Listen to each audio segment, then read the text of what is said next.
बानी हम कुआर, जबले बानी हम कुआर, जबले बानी हम कुआर, मजा ले लाए DJ S Raj, DJ S Raj, mix by Durga recording studio हावे गुलंबर के पास।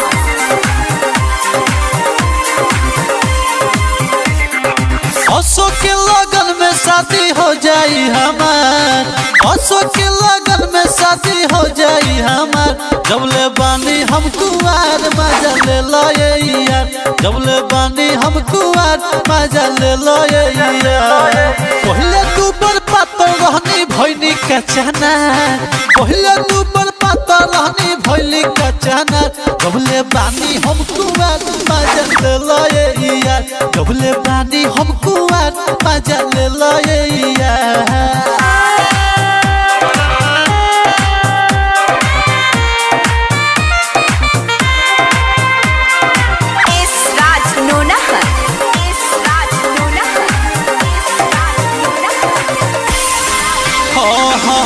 मिलल बा मौका के ऐसे न खोई, आवा मोहब्बत के बीज होई बोई, बीज होई बोई,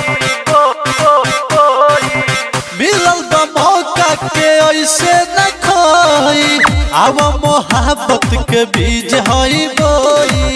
फूलल फूलल गल लहे लहे कोई, शादी के बाद भी सब नहीं होई।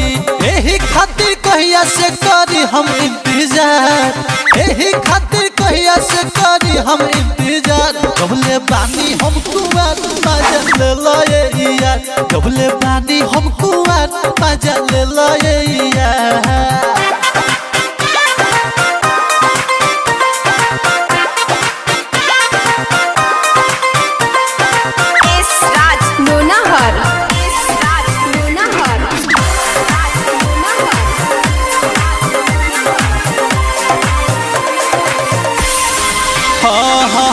निरंजन निराला न कर तू हाला, जान जाई सुनायब तो सहरा मुहाला।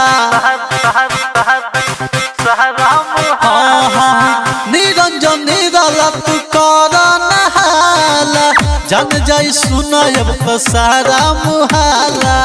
लहे लहे धीरे धीरे सब कम होई, भतारा भैया जानी लागी खूबे धोई। रोज मिले आई हम पीछे करब इंतजार, घर के पीछे आई हम मिले करब इंतजार, जबले बानी हम कुआर मजा ले लाए यार, जबले बानी हम कुआर मजा ले लाए यार। Mix by Durga recording studio हावे गुलंबर के पास।